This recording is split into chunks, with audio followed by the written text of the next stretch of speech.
ओए के छ खबर? कुरा नभएको नि निकै भयो। हामी त बुढो भइसक्यौँ है। ओए ओए के छ?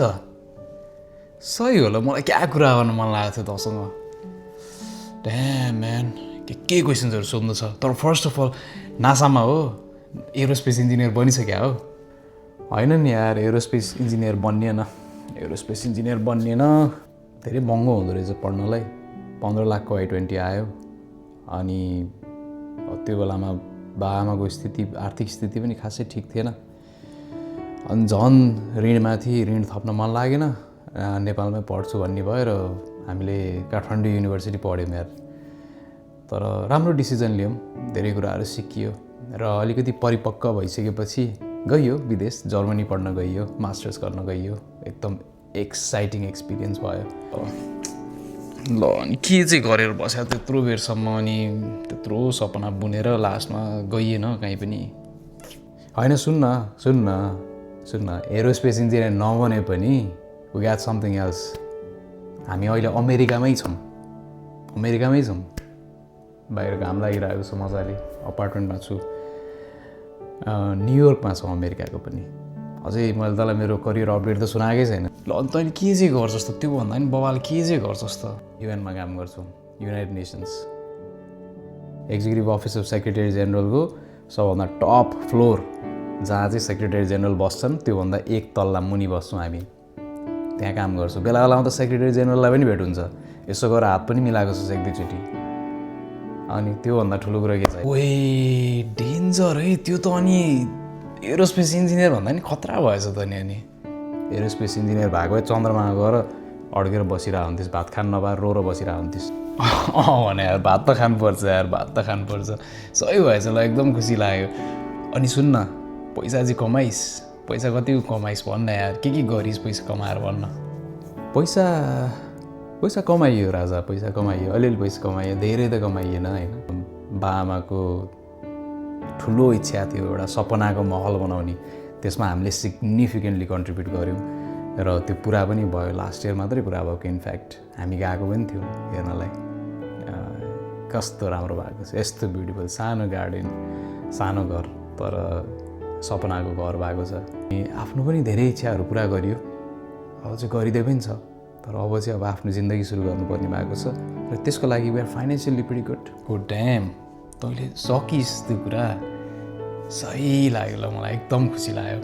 अनि सुन्न, बाआमालाई चाहिँ कस्तो छ यार? बाआमालाई कस्तो छ, भाइलाई कस्तो छ भन्न। भाइ यहाँ न्यु खोजेर मलाई ल्याङ गरेर हैरान भइसक्यो। यार बाआमालाई ठिक छ यार, बाआमाको चिल छ। बाआमा दिनभरि पसल रातभरि महल, त्यस्तो छ बाआमाको चाहिँ। आनन्दले काम गर्नुहुन्छ, हेल्दी हुनुहुन्छ, सबभन्दा इम्पोर्टेन्ट कुरा। तर भाइ is doing so good man, I am so proud of him. एकदमै खुसी लाग्छ। हामी एकअर्कालाई एकदमै धेरै माया गर्छौँ। ऊ अस्ट्रेलियामा छ अहिले, संसारको one of the biggest companies, one of the richest कम्पनीजमा काम गर्छ। Which is amazing man. कस्तो बवाल काम हानिरहेको छ। एकदम I am feeling really proud for him. Master सक्यो है भाइले पढ्छ जस्तो लाग्थ्यो तँलाई? भाइले पढ्छ जस्तो लाग्थ्यो? भाइले मास्टर सक्यो यार। त्यो फुच्चेले मास्टर्स गरेको, त्यो फुच्चेले ल खतरै गरेछ त यार केटाले। एकदम खुसी लाग्यो। ल सही हो। अनि सुन्न साँच्ची, के गरिस्? गर्लफ्रेन्ड होला नि? गर्लफ्रेन्ड त छ होला नि? बिहा गरेको छैन नि? नो लभ नो वाइफ हो नि हामी त पुरै। अबको 7 वर्ष जतिमा तेरो यस्तो लभ पर्छ कि ऊ अफिस गएर घर आउँदाखेरि त्यो घरमा मालिकले छोडेर जाँदाखेरि र फिर्ता आउँदाखेरि कुकुरले आउनु पाएको छ नि, पुच्छर हल्लाएर पुरै उफ्रिने यताउता गर्छ नि, त त्यस्तै हुन्छस्। ढुक्क भएर बस्, त त्यस्तै हुन्छस्। तँलाई यस्तो धेरै माया लाग्छ यो मान्छेको। उसले तँलाई यति माया गर्छ कि तँलाई विपना पनि सपना लाग्छ क्या, त्यति धेरै माया गर्छ। तैँले त्यस्तो खालको मान्छे पाउँछस्। त्यही भएर खुसी भएर बस् अनि पर्खेर बस्।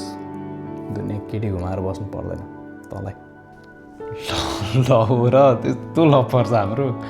त्यत्तिकै लभ परेको छ भने त ठिकै छ, अब के भन्नु नि। तर 7 वर्ष घुर्नुपर्ने हो।